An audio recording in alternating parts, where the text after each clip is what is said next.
हाँ तो बच्चों, कैसे हैं आप लोग? दुआ करते हैं आप लोग बहुत अच्छे होंगे, बिल्कुल स्वस्थ होंगे और अपने बोर्ड की तैयारी में व्यस्त होंगे, है ना।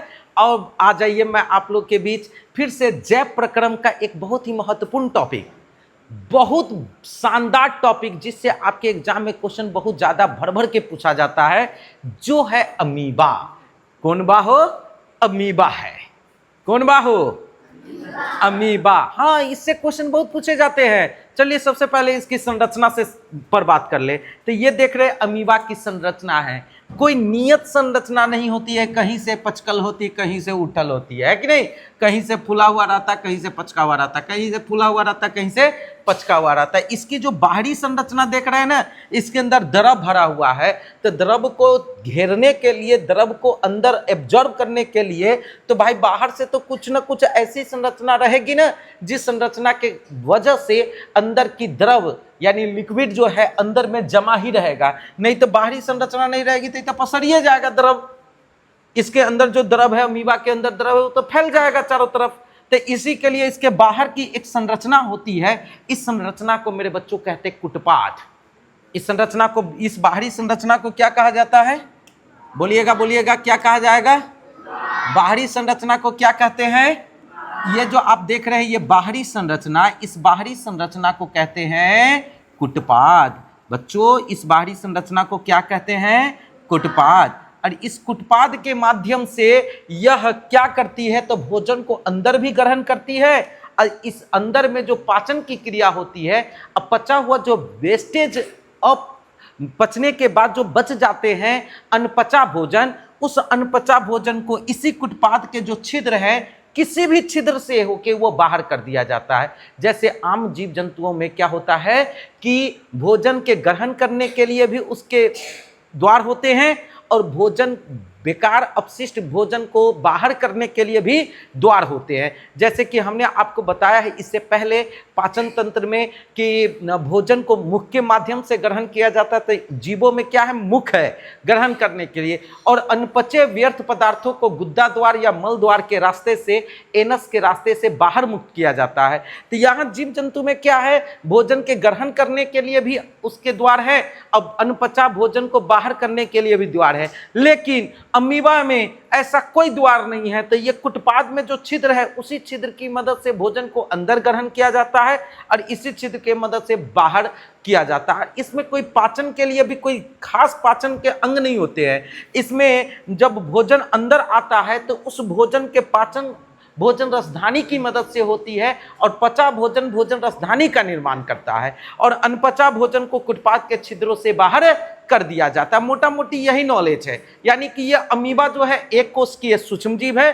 अमीबा बुआ एक कोशिकीय क्या है? सूक्ष्म जीव है, जो चारों ओर से कुटपाद से घिरे होते हैं। इसमें इसके सेंटर पोजीशन में केंद्रक पाया जाता है।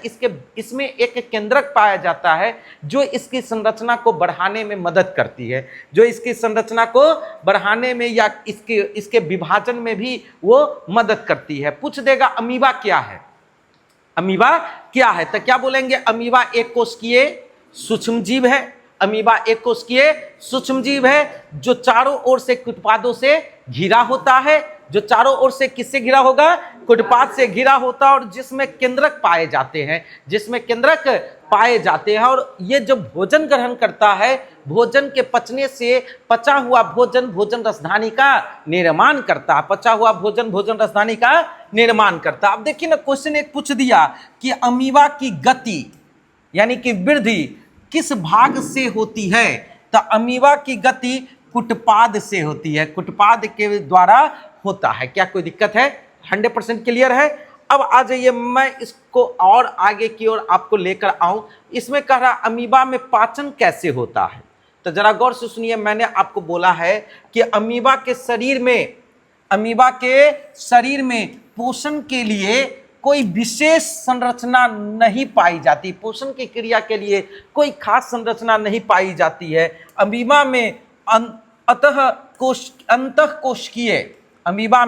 अंतःकोशिकीय पाचन होता है। यानी कि अमीबा के अंदर कोशिका की मदद से ही पाचन की क्रिया होती है, और पचा हुआ भोजन रसधानी में पाचक एंजाइमों के द्वारा भोजन का पाचन हो जाता है, यानी कि पचा हुआ भोजन पाचक एंजाइमों द्वारा भोजन का पाचन होता है। और वो जो पचा हुआ भोजन बनता है ना, जैसे पचने के बाद दो तरह के पदार्थ बनते हैं, भोजन से पचने के बाद दो तरह के पदार्थ बनते हैं, एक पचा पदार्थ और दूसरा अनपचा पदार्थ। पचा पदार्थ जो उसके शरीर के लिए उपयोगी पदार्थ होता है, जीवों के शरीर के लिए। तो यहाँ जो पचा पदार्थ बनता है ना, वो पचा पदार्थ भोजन रसधानी का निर्माण करता है। और जो अनपचा पदार्थ होता है उसको क्या किया जाएगा भाई, उसकी जरूरत अमीबा को है नहीं, तो वो क्या करेगी, कुटपाद के छिद्र से उसको बाहर कर देगी, कुटपाद के छिद्र की मदद से उसको बाहर कर दिया जाएगा। तो अब समझिए मेरे बच्चों, इसी के साथ क्वेश्चन है आपके बीच, इसी के साथ क्वेश्चन है आपके बीच कि अमीबा का प्रजनन, अमीबा का प्रजनन, जरा ध्यान दीजिएगा बच्चों, अमीबा का प्रजनन क्या है, सुनिएगा ध्यान से। अमीबा का प्रजनन, एक अमीबा जब अपने निश्चित आकार में बदल जाते हैं, जब निश्चित आकार का हो जाता है, ठीक है, तो उस अमीबा के जो केंद्रक होते हैं, बीच में जो देख रहे हैं आप नीले कलर से, ये न्यूक्लियस है, ये केंद्रक है, वो केंद्रक दो भागों में विभाजित हो जाता है। एक केंद्रक दो भागों में विभाजित होने लगते हैं, यानी कि विभाजित केंद्रक का निर्माण करता है। और ये विभाजित केंद्रक क्या करता है भाई, तो ये विभाजित केंद्रक फिर अमीबा एक केंद्रक से दो केंद्रक बना, अब वो दो केंद्रक से फिर अमीबा को भी क्या किया, ये दो भागों में ब्रेक करना शुरू कर देता है। और यही एक अमीबा दो केंद्रक से दो अमीबा बनाकर, यही अमीबा क्या करता है बच्चों, यही अमीबा दो अमीबा के रूप में, छोटे छोटे दो अमीबा, यानी जिसको संतान अमीबा कहते हैं, दो अमीबा का निर्माण कर देता है। एक क्वेश्चन आपका बोर्ड मॉडल बनता है इससे ऑब्जेक्टिव, कि अमीबा में प्रजनन की क्रिया होती है, अमीबा में प्रजनन की क्रिया होती है, बोल देगा मुकुलन, विभाजन, द्विविभाजन, इनमें से कोई नहीं। क्या बोलेंगे, विभाजन तो है देख रहे हैं आप, लेकिन विभाजन में कैसा विभाजन हो रहा है, एक अमीबा से दो अमीबा बन रहा है, इसीलिए इसमें अब कैसी प्रजनन की क्रिया हो रही है, तो इसमें प्रजनन की द्विविभाजन की क्रिया हो रही है, द्विविभाजन, इसमें कौन सी क्रिया हो रही है मेरे बच्चों, द्विविभाजन की। बहुत पूछता है द्विविभाजन, है ना, द्विविभाजन की क्रिया होती है। पूछ देगा कि अमीबा में प्रजनन की कौन सी क्रिया होती है, तो अमीबा में प्रजनन की द्विविभाजन की क्रिया होती है। बहुत ज्यादा ये जो क्वेश्चन है, ये बिल्कुल आप समझ लीजिए बोर्ड मॉडल प्लस ऑब्जेक्टिव, ये बहुत ज्यादा आपके एग्जाम में पूछा जाता है। अमीबा में प्रजनन की कौन सी क्रिया होती है, तो द्विविभाजन की प्रक्रिया होती है प्रजनन की। अब आइए क्वेश्चन है आप लोग के बीच, अमीबा का पोषण, ठीक है ना, अमीबा का पोषण, चलिए हम फिगर से ही आपको समझाएंगे, ज्यादा बेटर आपको समझ में आ जाएगा मेरे बच्चों, प्यारे बच्चों, जरा गौर से समझना। मैंने बोला कि अमीबा में पोषण की क्रिया किस प्रकार से होती है, तो मैंने इसके लिए बताया कि सुनिए भाई, एक अमीबा है, उसके नजदीक जब भोजन आती है, जरा गौर से देखना, यहां पर ये जो देख रहे हैं ना, ये भोजन है, खाद्य पदार्थ है, अमीबा के कुटपाद के नजदीक आया, अमीबा क्या करेगा, अपने कुटपाद की मदद से उस भोजन को, कुटपाद की मदद से भोजन को, ये भोजन है, अब देख लीजिए ये भोजन है, अब कुटपाद की मदद से इस भोजन को क्या कर लिया गया, घेर लिया गया। अब जैसे घेर लिया जाता है तो अमीबा उसको घेर के कुटपाद से जो है कि आपस में जोड़ के भोजन को चाप के अंदर ग्रहण कर लेता है। जैसे चाप के अंदर ग्रहण किया तो अंदर भोजन जैसे कुटपाद के अंदर जाता है, तो अब इस भोजन का पाचन होगा। भोजन के पाचन के फलस्वरूप जो पचा पदार्थ होंगे, वो पचा पदार्थ भोजन रसधानी का निर्माण करता है, और अनपचा पदार्थ को अमीबा अपने कुटपाद के इसी छिद्रों की माध्यम से बाहर कर दिया जाता है। यानी कि ये जो भोजन है ना, जो भोजन को बाहर करता है वो है अनपचा। अनपचा, बोलो बच्चा, कैसा भोजन, अनपचा भोजन। जो उस अमीबा के अंदर जाकर नहीं पचा वो क्या है, अनपचा। जो पच के भोजन रसधानी का निर्माण कर दिया, जो पच गया वो भोजन रसधानी का निर्माण किया, जो नहीं पचा उसको कुटपाद के छिद्र की मदद से बाहर कर दी जाती है। तो मैंने आज के क्लास में आपको बताया है कि अमीबा क्या है। तो अमीबा एक कोशिकीय सूक्ष्म जीव है। अमीबा एक कोशिकीय सूक्ष्म जीव है।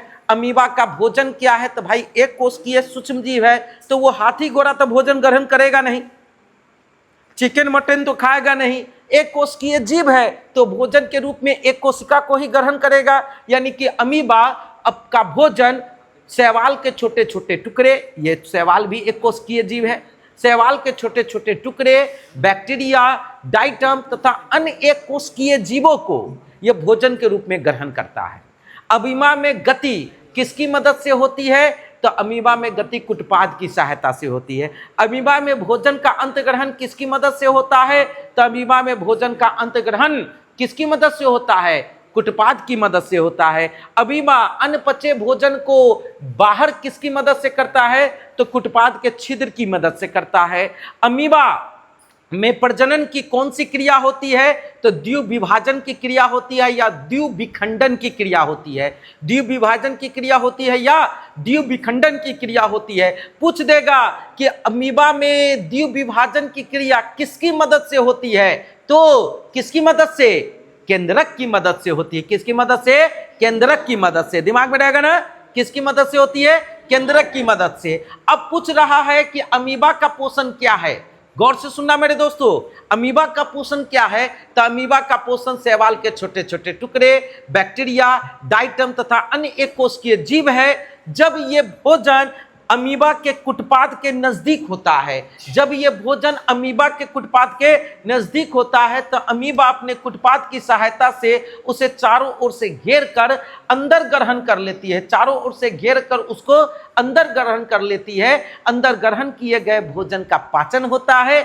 पचे हुए भोजन रसधानी का निर्माण करता है तथा अनपचा भोजन को अमीबा कुटपाद के छिद्र की मदद से बाहर कर देता है। कुटपाद के छिद्र की मदद से बाहर कर देता है। और इस प्रकार से मैंने अमीबा का टोटल डिटेल नॉलेज मैं आपको इस वीडियो के माध्यम से पहुंचाने का कोशिश किया हूं। बच्चों, यदि मेरी क्लास आपको समझ में आ रही होगी तो कृपया इस वीडियो को लाइक कर दे।